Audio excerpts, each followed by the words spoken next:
오래전에 TV에서 이 다큐멘터리를 본 적이 있는데요.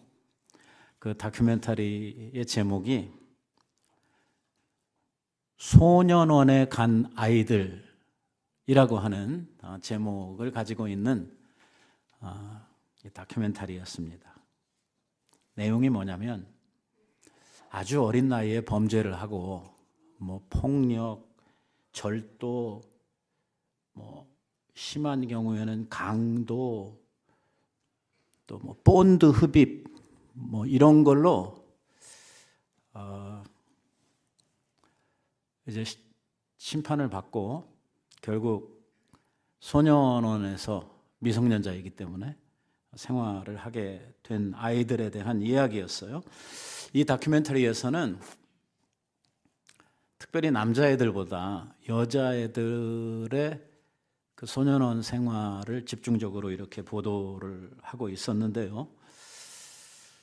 우리가 일반적으로 가지고 있는 이 범죄자들, 죄인들, 소위 말하면 깜빵 간 사람들, 이 사람들의 삶을 우리가 그냥 우리의 어떤 짐작, 우리가 가지고 있는 어떤 생각으로 이 나쁜 놈들 아주 짐승 같은 버러지 같은 얼마나 진짜 그들의 생활이 악하고 무서운 이러한 일상을 살고 있을까라는 이러한 생각을 우리들이 많이 가지게 되는데 그 다큐멘터리를 쭉 보니까요 생각보다 착하게 살고 있더라고요. 그 안에서 성실하게 소년원 생활을 하고 있었고 특히 그 아이들을 위해서 그 교정소에서 만든 중학교가 있었는데 그 학교에 가서 열심히 공부하고 공부해서 검정고시를 패스해가지고 고등학교 자격증도 따고 또 대학에 갈 수 있는 이러한 자격들도 갖추고 있는 이러한 아이들도 꽤 많이 있는 것을 보았습니다. 이러한 성취를 통해서 자기의 미래를 준비를 하고 과거의 삶을 이제 씻어버리고 이제 새로운 인생을 살겠다 이렇게 결심하면서 소년원에서 그 미래를 위한 이러한 자기 준비를 잘 하는 아이들을 꽤 많이 볼 수가 있었다고 하는 것입니다. 근데 문제는 이러한 아이들의 기대나 그들이 가지고 있는 그 소망처럼 얘들이 소년원을 나왔을 때에 이 세상에 다시 들어가서 성실하게 정말 새로운 삶을 살고자 했을 때에 이 세상이 그들을 쉽게 잘 받아주느냐 하는 문제였습니다. 참 마음 깊은 이런 답답함과 안타까움을 느낄 수밖에 없었던 것이 그 한 번의 어떤 실수, 잘못, 아주 어렸을 때지 않습니까? 미성년자로 잘못을 하고 그곳에 가서 소위 회개하고 자기가 잘 살아보겠다 결심을 하고 이렇게 나온다고 하더라도 이 사회가, 이 세상이 그들을 쉽게 그들의 마음처럼 잘 받아주지 않는다고 하는 것이 문제였습니다. 그들에게는 소년원 출신이라고 하는 딱지가 붙어요. 소위 말하면 쟤는 전과자다 하는 이러한 딱지가 붙어 있어가지고 이 사회에 나와서도 자기네들이 준비했던 미용 기술도 배우고 그 안에서 여러 가지 그 기술들을 배워가지고 나와서 직장에 취직을 하려고 하는데 자기 출신 성분을 알고 나면 아무도 그들을 그 직장에 쓰려고 하지 않는다는 것입니다. 세상에 쉽게 받아들여주지 않는 것이죠. 왜 그렇습니까? 이러한 사람들에 대한 사회적 믿음이 없는 것입니다. 왜냐하면 사람을 믿는 데는 상당한 대가가 요구되기 때문입니다. 우리는 살면서 사람을 쉽게 믿지 않습니다. 쉽게 믿는 모자리들도 있긴 있습니다만 사람을 쉽게 믿게 되면 그 다음에 무슨 일이 닥칩니까? 심각한 책임이 따라옵니다. 그래서 오랫동안 살면서 만들어진 속담 가운데 어떤 말이 있냐면 믿는 도끼에 발등 찍힌다 하는 말이 있는 것입니다. 뭐예요? 누구를 신뢰하고 믿게 되면 그 믿음에 대한 책임을 누가 져야 돼요? 믿은 본인이 져야 된단 말이에요. 그런데 믿은 만큼 상대에서 그 믿은 만큼 보답해 주지 못할 때에, 그렇게 행동해 주지 못할 때에 결국 믿었던 사람이 큰 상처를 받게 되는 이러한 시스템이 우리의 삶 속에 주어져 있기 때문에 소년원 갔다 온 이 전과자 출신의 아이들을 새로운 마음을 가지고 새롭게 시작을 하려고 하는데도 불구하고 열심히 준비를 해서 거기서 사회에 적응을 해보려고 나왔는데도 불구하고 세상은 그들을 쉽게 받아주고 믿어주지 않는다는 것이었습니다. 왜요? 이거 혹시 했다가 또 이상한 짓 하면은 그 책임을 주인이 져야 되는 이러한 입장에 서기 때문이죠.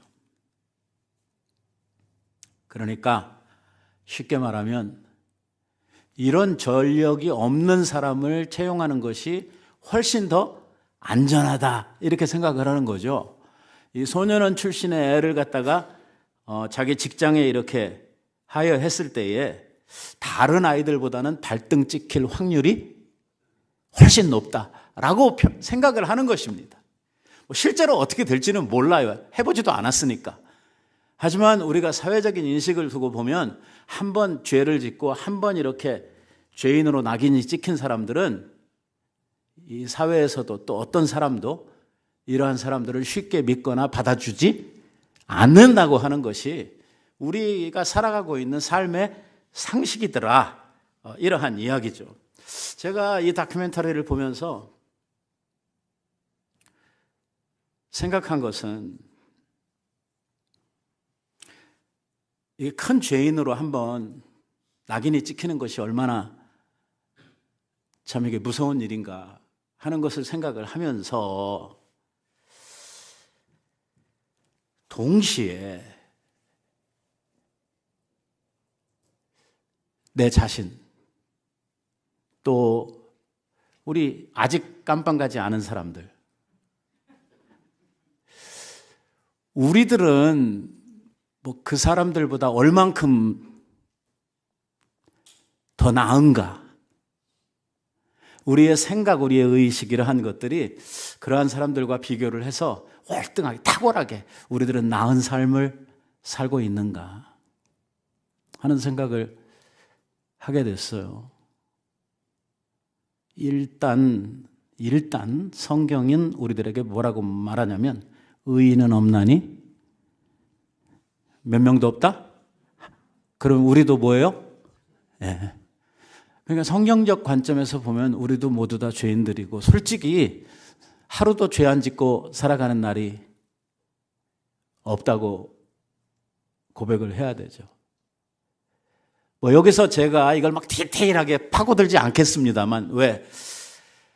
교회에서 자꾸 교인들을 죄인으로 만드니까 듣기 싫어서 교회 안 나온다고 그러니까 제가 여기를 너무 많이 깊이 이렇게 이야기하지는 않겠습니다만 한 가지 우리가 인정하고 가야 될 것은 나도 죄인이다 하는 사실이죠.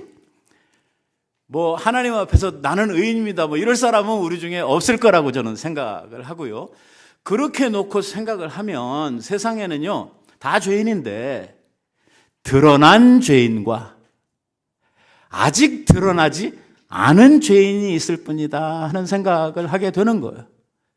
그러니까 우리들도 뭔가가 걸리고 드러나고 이렇게 되면 사람들 앞에 창피하고 그런 죄인으로서의 낙인이 꽝 찍혀야만 하는 이러한 순간들, 이러한 잘못들 있거든요.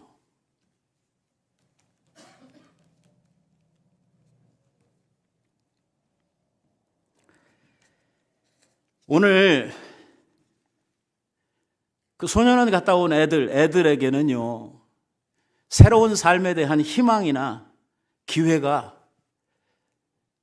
정말 초승달만큼도 보이지 않는 사회 속에서 그들에게는 기회가 거의 다 빼앗겨버린, 어디 가서 취직을 할 수가 없어요. 그런데 아직 드러나지 않은 죄인들은 기회가 보름달처럼 청청하게 우리들에게 주어져 있다는 사실,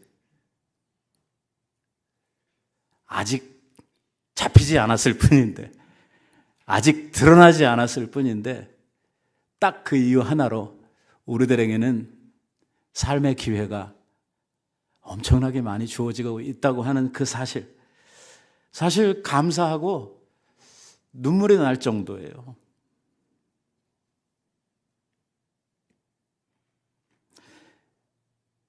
세상 사람들의 기준에 의하면 물론 우리들하고 그 감옥에 간 사람들의 차이는 엄격하고 분명히 선명하게 드러나 있죠. 하지만 불꽃 같은 눈으로 우리를 살펴보시는 하나님의 눈에 볼 때에 그 사람들과 우리를 놓고 하나님이 평가하시고 하나님이 정확하게 우리를 보신다고 하면 얼마만한 차이가 있을까? 뭐 죄인인 거는 다 똑같다고 아까 이야기를 했으니까.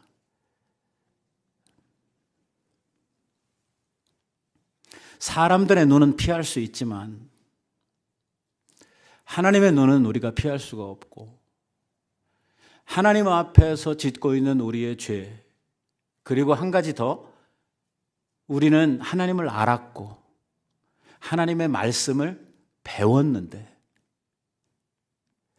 알고 배운 자들이 짓는 죄, 모르기 때문에 하나님도 모르고 말씀도 모르고, 그래서 세상이 전부인 줄 알고 살면서 죄인이 돼버린 아이들, 이 둘을 놓고 하나님께서 비교하시고 우리들에게 죄를 물으신다고 하면 과연 우리들은 그 아이들보다 얼만큼 더 낫고 하나님 앞에서 얼마나 더 많은 기회를 얻을 수 있는 사람들인가? 우리는 이렇게 교회에 와서 다른 사람들 앞에 아무 문제 없는 것처럼, 정말 착하고 깨끗하게 의롭게 사는 사람인 것처럼 이렇게 행동하면서 살고 있지만, 하나님 앞에 우리가 선다 할 때에 하나님께서는 우리들을 어떻게 평가하실까 하는 걸 생각하니까 정말 하나님의 은혜가 얼마나 감사한지 모르겠어요. 일단 하나라도 잘못거리를 이렇게 들춰내셔가지고 하나님께서 이거를 사람들 앞에 밝혀버리시면 과연 내가 이 자리에 설 수 있을까 하는 문제죠.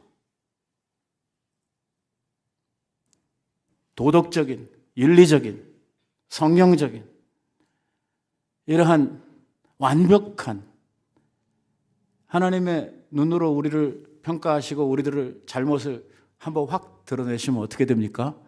하루아침에 몰락을 하게 되는 거죠. 그런데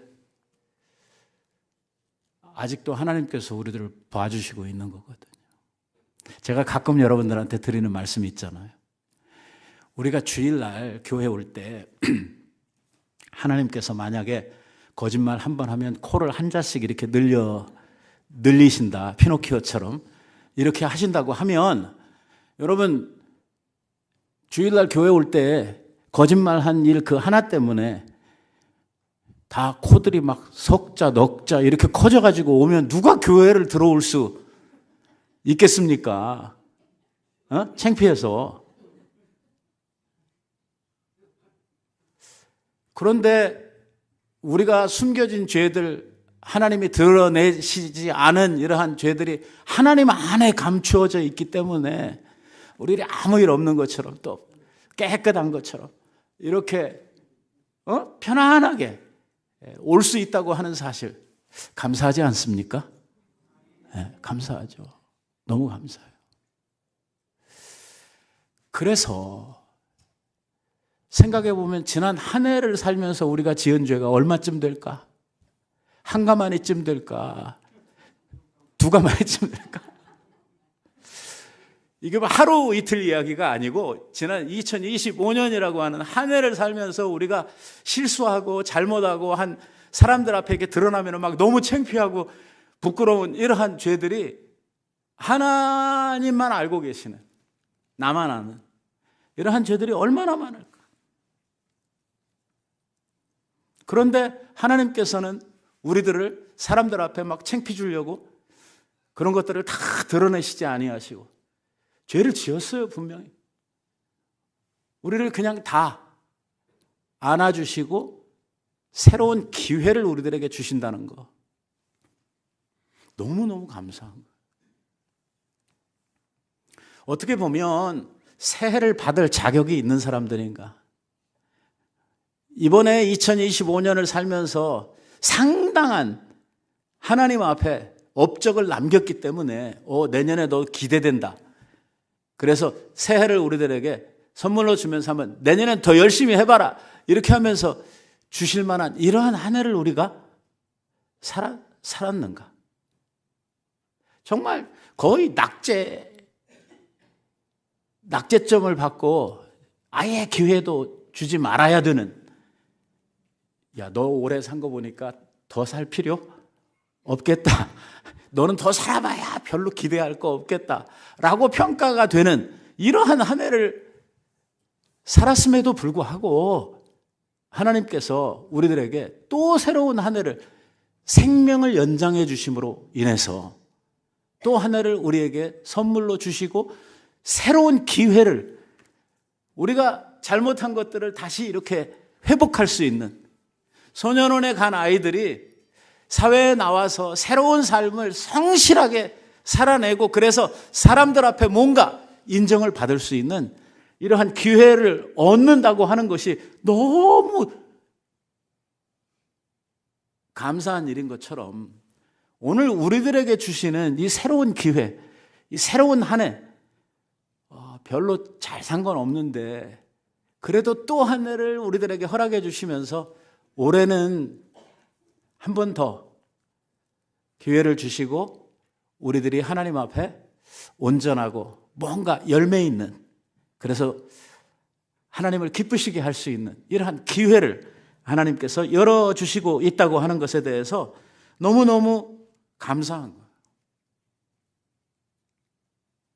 우리의 허물은 다 감추어 주시고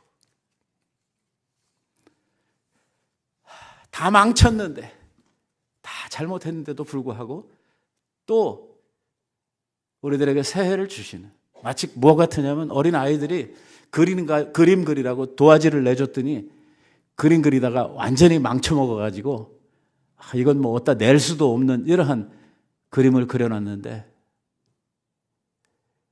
그 그림을 다시 한번 그려보라고 새 도화지를 내어주시는 이러한 하나님의 은혜 같은 이러한 기회가 우리들에게 열려지고 있다고 하는 것이죠. 이게 왜 가능하냐면 오늘 아까 우리가 읽었던 말씀에 보니까 이게 왜 가능하냐면 우리의 잘못들, 우리의 죄들, 우리의 부끄러운 허물들, 이게요 다 누가 감당하셨냐면 그리스도께서, 우리 주님께서 이 모든 것들을 다 감당하셨다는 것입니다. 아까 읽었던 말씀이 우리에게 그것을 이야기하고 있었어요. 뭡니까? 그리스도의 사랑이 강권하시는도다. 무슨 사랑인데요? 한 사람이 우리 모든 사람을 위해서 죽었으니, 예수님께서 그 우리의 허물들, 우리의 잘못들, 그 부끄러움들, 내놓을 수 없는 이러한 사람들이 보면 너무너무 창피스러운 이러한 일들을 위해서 우리 예수님께서 대신해서 죽으셨다는 거예요. 그럼 죽으셨으니까 그걸로 끝났느냐? 아니라 지금 다음에 뭐라고 이야기를 하냐면 이제부터는 그런 삶을 살지 말고 그렇게 부끄럽고 더럽고 그렇게 추한 이러한 삶을 살지 말고 이제부터는 어떻게 살라고요? 우리를 위하여 죽으시고 다시 살아나신 바로 그분을 위해서 살 수 있는 삶의 기회를 우리에게 허락해 주시고 있다는 것입니다. 저 말씀 아닙니까? 이제부터는 우리가 다시는 자신을 위하여 살지 않고, 왜?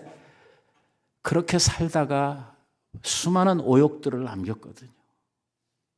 그러니까 이제부터는 우리를 위하여 대신 죽었다가 살아나신 그분을 위해서 살게 하려고 우리들에게 새로운 기회를 주고 계신다. 그래서 맨 마지막 17절에서 뭐라고 이야기하냐면 누구든지 그래서 그리스도 안에 있으면 이 사람은 새로운 피조물이라. 우리에게 새로운 삶의 기회가 열리고 있다고 말씀하고 있는 것입니다. 누구든지 그리스도 안에 있으면 새로움을 얻게 됩니다. 새 것을 얻게 되는 것이죠. 우리가 성경을 통해서 우리의 믿음의 선진들을 살펴보면요, 실수 안 한 사람이 거의 없습니다. 우리가 생각하고 있는 위대한 믿음의 영웅들도요, 다 잘못이 있고 다 넘어지기도 하고 다 허물들을 가지고 있어요. 아브라함 어떻습니까?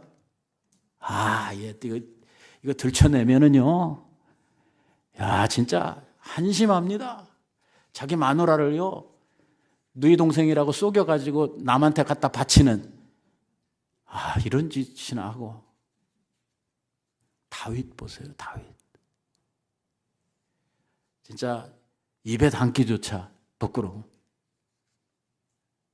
이런 일들을 했는데도 그들이 다 주님 안에서 새로운 삶을 얻고 위대한 일생을, 하나님 앞에 열매 있는 삶을 남기지 않았습니까? 그렇게 부끄러운 삶을 살았는데도 불구하고 하나님 안에서 그들은 새로움을 찾게 되었고, 그리고 새롭게 주신 기회를 통해서 믿음의 영웅들로 남게 되었다고 하는 것이죠.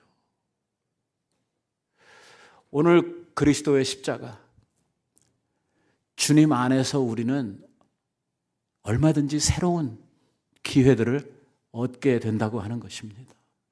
우리에게 이런 기회를 주시는 분이 누구냐면 예수님이십니다.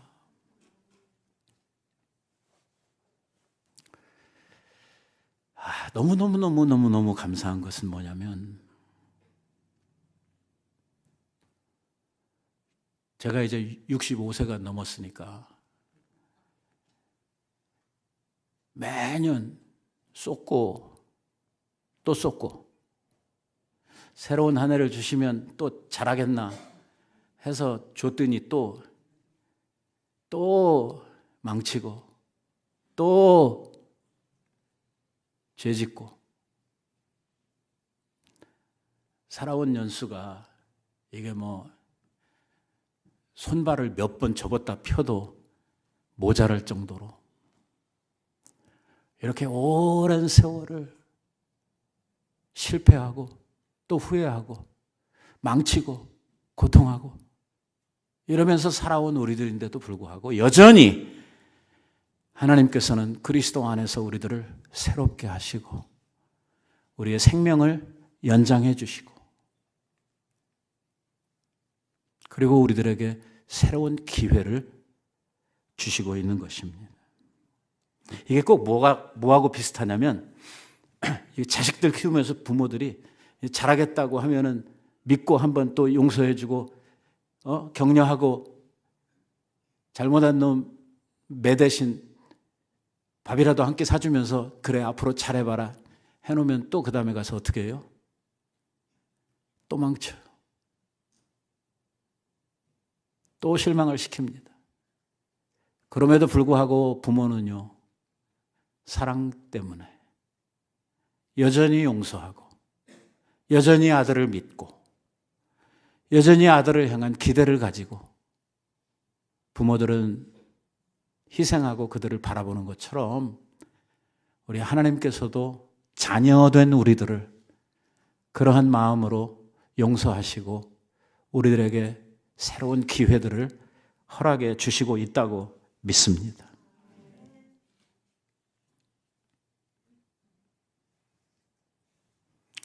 하나님의 그리스도의 사랑이 너희를 강권하시는도다. 예수님과 함께 십자가에 달렸던 그 우편 강도를 생각하십니까? 극악무도한 놈이죠. 죽어마땅한 놈입니다.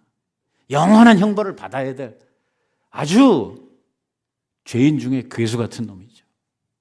그런데 우리 주님께서 저러한 죄인에게도 용서와 삶의 새로운 기회를 주시는 것입니다. 네가 나와 함께 낙원에 있을 것이다. 오늘 이 말씀이 단지 그 십자가에 달렸던 흉악한 강도에게만 해당하는 말씀이겠습니까? 그 강도를 바라면서 쟤는 정말 운수대통의 대박이다. 저렇게 삶을 진짜 뭐같이 살았는데 그래도 천국 가잖아? 라고 생각을 한 적이 있으십니까? 나도 거기에 달려야 될 강도 중에 하나가 아닙니까?